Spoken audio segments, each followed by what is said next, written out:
Hello,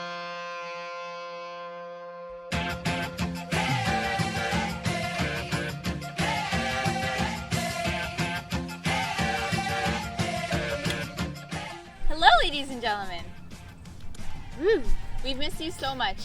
We are really sorry, but we are in a new location. Those of you that have subscribed to our new vlog channel will know what's going on and what it's all about. So we're not going to tell you anything about that. You're just going to have to go on over to The Sorry Life, linked in the description below, and find out why we're in this.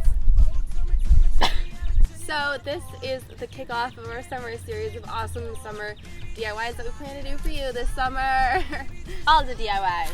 So this is a thing that we've seen before, but we didn't really know how to do it at all, and we thought that you guys might want to know as well how to do it, so we figured it out for you. So the main thing that you're going to need for this DIY is a spigot.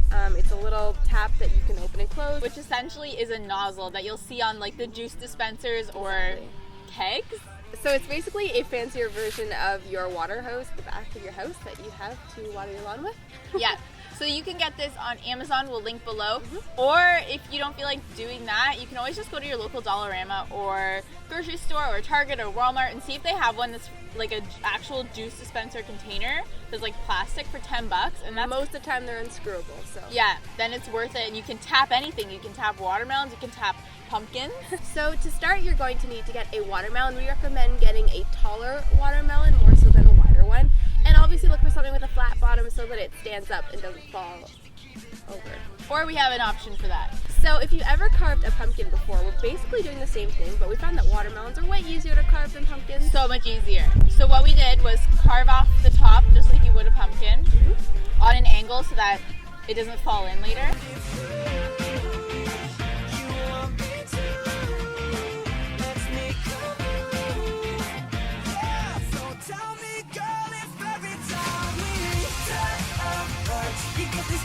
And then we're going to take a big soup ladle that we have because it has like sharp edges, or you can just use a big spoon, whatever. And we're just going to start carving it out. Watermelons are super easy to carve out because they are mostly water, so they scoop out real easy. And just put that into a bowl, and we might use this later.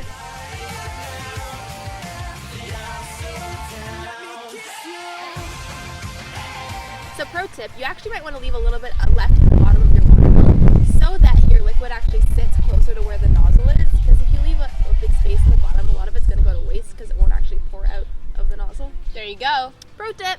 Pro tip. So if your watermelon is not flat at the bottom, you can either just like carve off a bit, but that's going to get a little messy because then your watermelon is exposed and we don't want that. So we use this pail that you can sit it in so it looks cute, and then it's like you could still fit your cup underneath it if it's on a table, and then it doesn't roll away. It's just like good. Yeah, and if your pail's a little too big, you could try filling it with ice. So keep your watermelon cold too. So then we're going to take our apple core.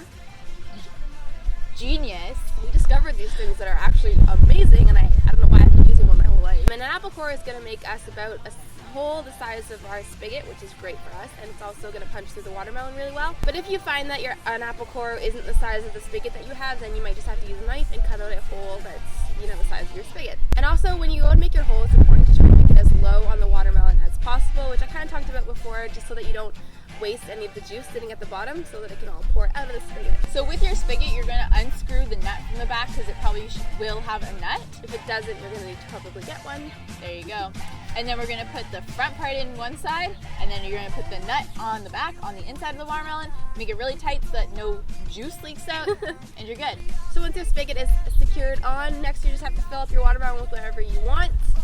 The only thing to remember is that whatever you do put in is probably going to get a little watermelon-y flavored. That's okay. But that's okay. So what we did for this part of the video is we actually took some lemonade and poured it into the watermelon. And then if you let it sit for a couple minutes, lemonade will be infused with watermelon. It tastes amazing. Yeah, it kind of makes it like a pink watermelony. Watermelony melonini. It kind of makes it like a pink watermelony lemonade, and it tastes amazing. And what I'm drinking is some of the leftover watermelon that I mixed with white wine and left it in a juice container overnight in the fridge. What? So good.